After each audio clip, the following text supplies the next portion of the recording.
Nostradamus versus the biblical book of Revelation. Let's go. Hi, I'm Jeremy. I'm a deep skeptic, also a pastor. Before we get started, I don't think either of these two things predict the future, but where's the fun in that? Let's look and see what people say. So Nostradamus lived in like the 1500s, and he ended up first publishing this almanac with horoscopes that got him really popular, and then he started producing these centuries, like groups of 100 quatrains, which is like sort of four lines of rhymed text, and he ended up with like 900 and something of these quatrains, these groups of four, and he said that these were prophecies, and he said that he sort of like mixed them up so that world leaders couldn't use them to have an advantage. The book of Revelation seems to be written around the year like 95, and contains this really interesting set of letters and a narrative that is in the style of apocalyptic literature and appears to be addressing the sort of Christian population at that moment in time. So let me read you some of Nostradamus. Here's the one that people say predicts Hitler. It says, "They will swim the rivers, fiercely famished brutes.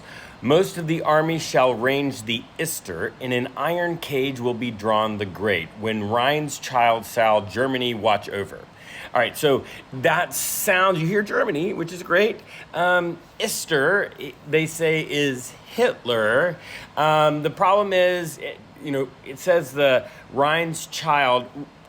Hitler was born next to a river, just not the Rhine River. And, it's really, so you hear it, right? They swim the rivers, fiercely famished brutes. It's kind of like QAnon. It's words that all go in together, sometimes in a sentence, sometimes not, and make really no sense. And so you can imagine how it's really easy to like have a moment that happens, like for example, 9/11, and it says, "At 45 degrees shall burn the sign, fire to approach the new grand city, thence instantly great scattered flames will arrive, when one shall seek the Norman's evidence, garden of the world near the new city, in the pathway of cavernous mountains, seized and plunged into a cauldron shall be forced to drink the water that's sulfur poison." Now, that doesn't make a lot of sense on its own, but people will say, oh, okay, so the grand new city is New York. At 45 degrees shall burn the sky, and that's the idea of the planes going in. And then Garden of the World near the new city is somehow, the Twin Towers and the way that those were sitting. And then cavernous mountains is the way an ancient Persian might imagine these huge towers that are like mountains, but they are also sort of hollow inside. And then plunged into a cauldron is when they sort of go into that lower level. Yeah, but actually no.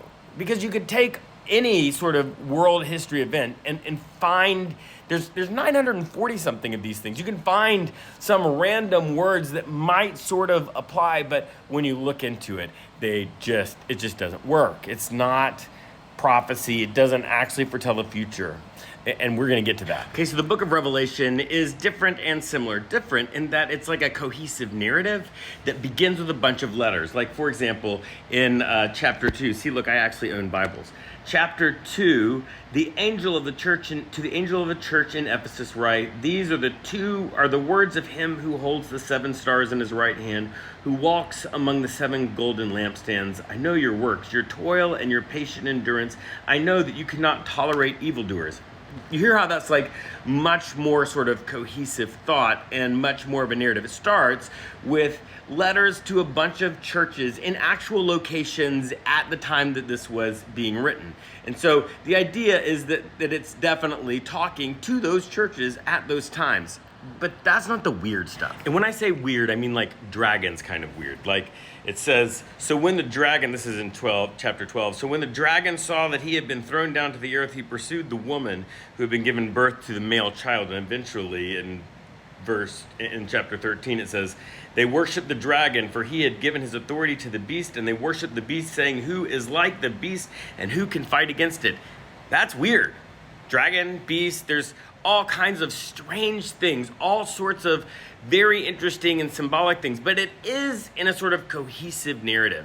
And so there are people, like the people with Nostradamus, who have sort of gone through and made interpretive schemes on the book of Revelation to talk about how the book of Revelation really prophesied the sort of fall of the Roman Empire or Nero, or talked specifically to Christians at that time. Other people have come up with ways that, it talks about, an antichrist that is yet to become, and they keep telling us that the next president, whoever that is the antichrist, and they talk about helicopters and all kinds of stuff.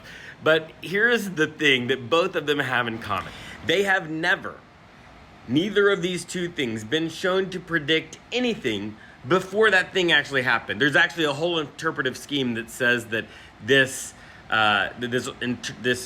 prophesied the fall of the temple in Jerusalem in the book of Revelation. But all of that happened way after those events in history happened, in the same way that the Nostradamus, nobody said, oh, tomorrow this is going to happen because Nostradamus said it. It's not a thing.